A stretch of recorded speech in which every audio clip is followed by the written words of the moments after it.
Thank you for watching. I hope you enjoyed this video and it helped you relax. If you like videos like this one that help you to relax, go ahead and subscribe and hit that bell next to it and I'll give you a weekly relaxing video.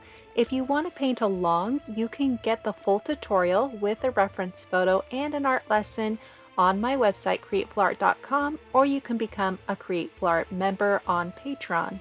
You can reach me in the comments, so I'd love to know what you think about this video, and if you have any questions, you can put them there.